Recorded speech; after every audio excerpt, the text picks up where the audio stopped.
Hey guys, Miss Peterson here, and today we're going to be going over a released problem from AP Physics 2 past exams. This one is from the 2016 practice test available on College Board, and it has to do with circuits, RC circuits. So let's get started. Some students are investigating the behavior of a circuit with four components in series: a resistor of resistance R, a capacitor of capacitance C, battery with potential difference E, and a switch. Initially, the capacitor is uncharged and the switch is open. So I just want to get what we're talking about here. Let me go ahead and draw it out. We have a battery with EMF E, a resistor of resistance R, a capacitor, capacitance C, and a switch, all in series. Go ahead and fix that. Okay, so this is the circuit that we're working off of. Okay, now in A1, it says, determine the current in the resistor and the potential difference across the capacitor immediately after the switch is closed. Okay, so immediately after the switch is closed, that means the capacitor acts like a wire. It hasn't built up any charge or any potential difference across it yet, so it is just chilling. The electrons are flowing onto the plates and building up and being repelled off the other one. I know I draw that backwards for the electrons, but the current, okay, we'll go with it.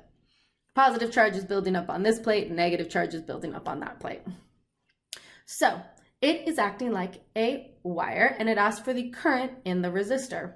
Well, if we just treat this like a wire, like it wasn't there, then we would just have a simple circuit consisting just of the resistor. And the switch is closed, so I'm not even going to draw it in the closed position. E and R. So if we're looking for the current through the resistor, it is just going to be equal to the voltage divided by the resistance. Again, just going off Ohm's law, which is V equals IR. Or in this case, since it has it as the EMF, we can stick it with the EMF sign. Okay, so that is the current in the resistor, and the voltage difference across the capacitor, okay, when it is immediately closed, is 0. It hasn't built up any charge yet. It is just flowing through and starting to accumulate. So the potential difference across there's no electric field established, so there's no potential. Okay, now what about for 2? A long time after the switch is closed. Well, a long time after the switch is closed, the capacitor actually acts like an open switch. So you can think of our circuit as the resistor and an open switch. And then we still have that closed switch there. That is the capacitor. Okay, it is blocking the flow of charge. So what about the current then? Well, if it's blocking the flow of charge, okay, the charge is building up, and if it's repelling, if it's blocking, there's going to be no current. So the current in the resistor is going to be 0. Now the delta voltage in the capacitor, well, that's set by the battery. Okay, so the battery is what pushes the voltage onto the capacitor. So the change in voltage across the capacitor is just going to be equal to the EMF, E. Okay, cool? Okay, cool. And again, if you were doing this on the actual AP test, what I would highly recommend is making sure that all of your variables are clearly labeled. So the current in the resistor, we're going to call that IR. And then the potential difference across the capacitor, that is delta VC. So little labels like that can make your work more clear, as well as clearly organizing it. Okay. And it doesn't say we need to explain, so we don't need to add in any explanations here. It's okay that we just have them written out. Okay.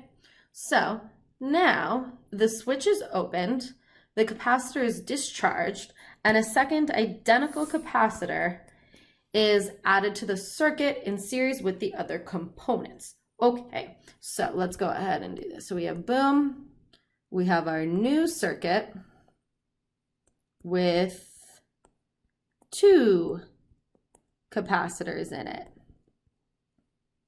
Okay, So a long time after the switch is closed, the energy stored in the single capacitor in the original circuit, okay, so the original circuit, okay, is U1. And the total energy stored in the two capacitors in the new circuit is U2.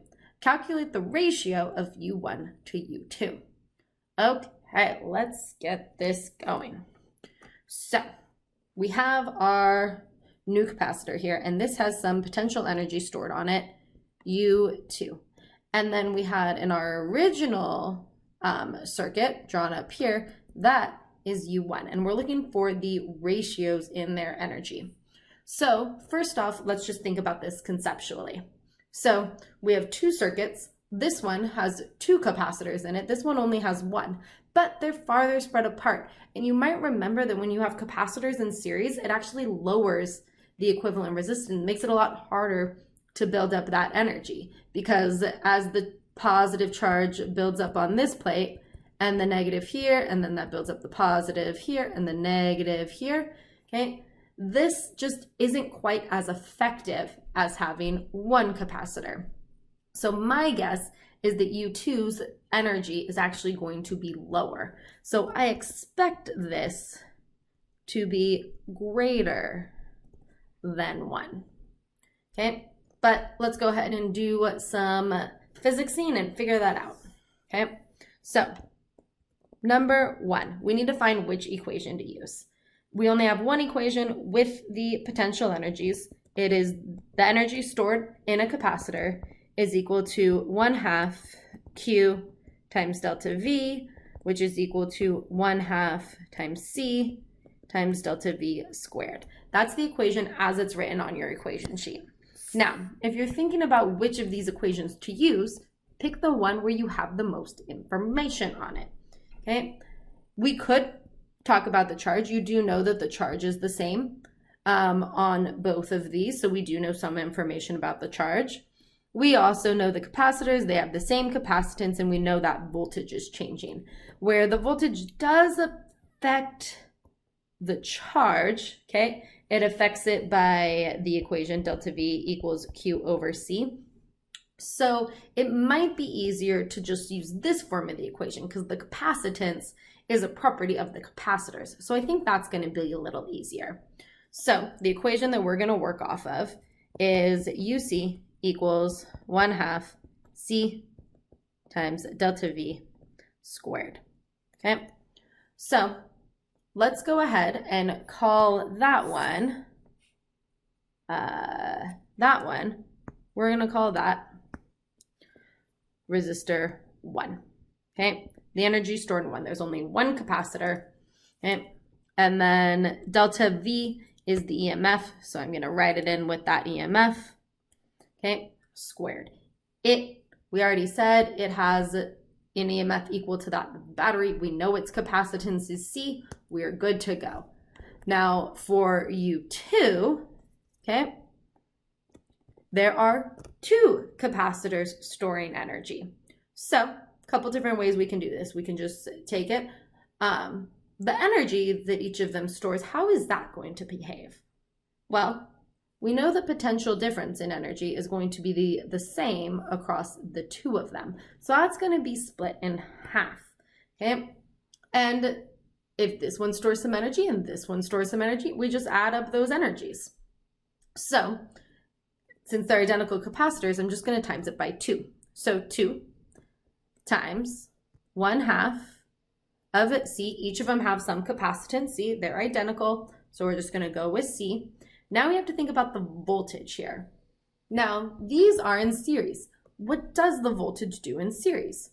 Well, if they're equal, okay, delta V, they're going to be equal to the EMF of the battery when you add them up. So each of them is going to have half the amount of voltage. So 1/2 C times E over 2 squared.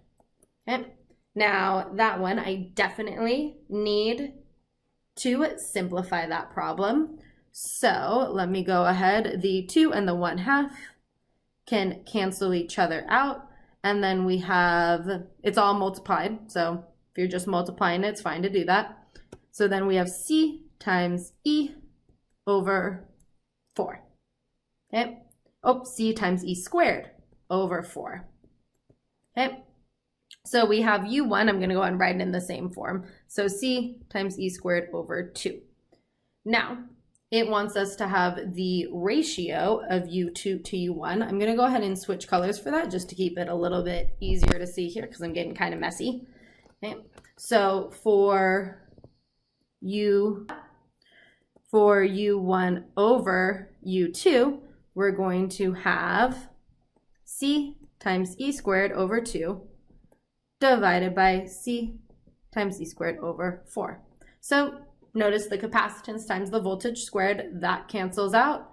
And then we're left with, this is on the bottom of the bottom, and that's on the top. So we're left with 4 over 2, aka 2.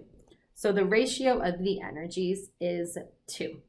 Okay, the first one stored twice as much energy as the second one. Okay, cool? Okay, cool. Okay, so now part B2. The two capacitors need to be replaced with a single capacitor that will have the same energy U2. Okay, so thinking about this, U2 is going to be 1/2 of U1. Okay, indicate a plate area and a distance between the plates. Okay, so we need U2 is equal to 1/2 of U1. So it needs to have half the capacitance. Indicate a plate area and a distance between the plates for the new capacitor compared with the original capacitors that will accomplish this. Okay, so if we go back to our original equation that we were using, 1/2 C times delta V squared. Okay, this is going to stay the same. We're using them in the same circuit, so the potential difference across it will be the same as it was in circuit 1. Okay, that's not going to change, but we are going to change the capacitance. So it's talking about plate area and distance between the plates. So for the capacitor, we know that its capacitance is based on this equation here. Kappa times epsilon naught times the area between the plates over the distance. So the new capacitor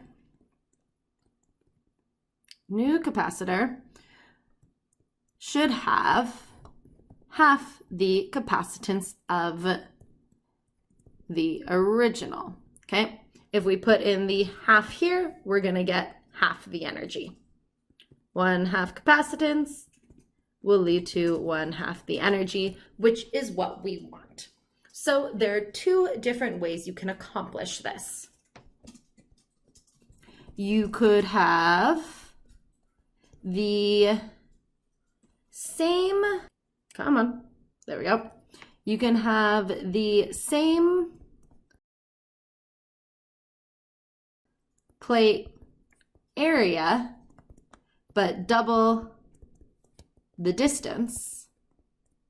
Okay, if you double the distance between the capacitors, say by putting a 2 there, you will get half the capacitance. Okay, or the other way to accomplish this is to have the same distance, but 1/2 the plate area in the new capacitor. If you have the plate area, that will also have the capacitance. So either of those two options will work for you. Okay, cool? Okay, cool. Now let's go ahead and go to the last part. The students are then asked to design 2 circuits, each containing a switch, a battery, a light bulb, and a capacitor. In arrangement 1, so we're going to have 2 arrangements here.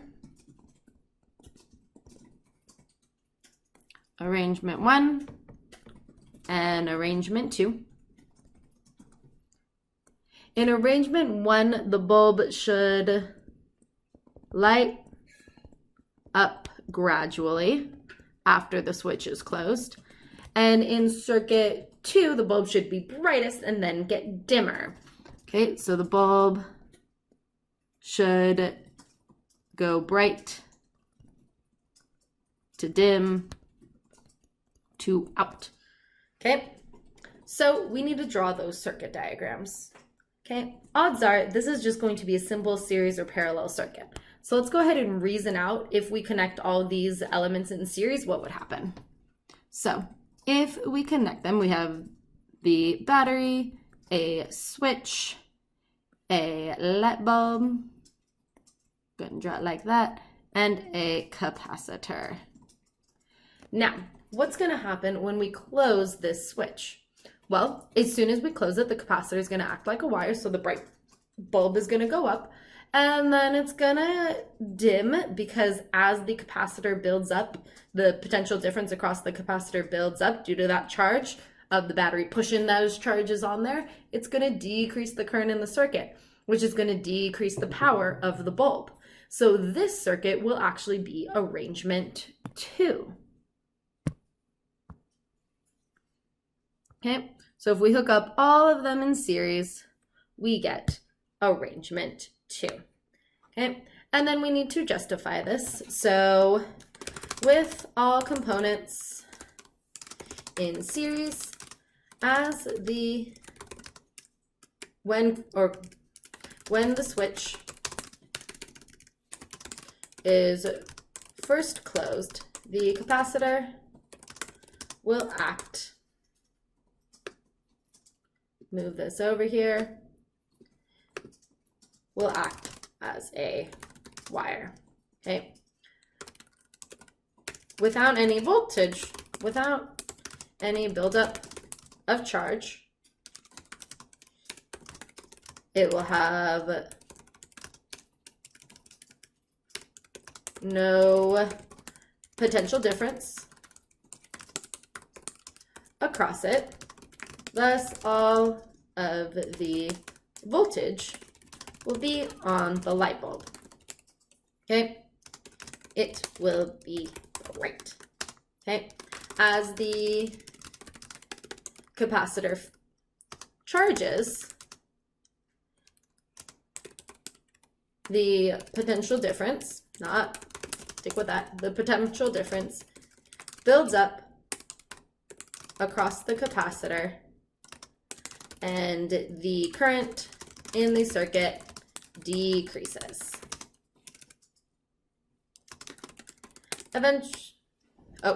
Decreases, which both dim the bulb. So both the influence from the current decreasing and from that voltage moving more onto the capacitor. Okay. Eventually, when the capacitor is fully charged, it prevents the flow of current and has the entire potential difference from the battery across it, leaving no power for the light bulb.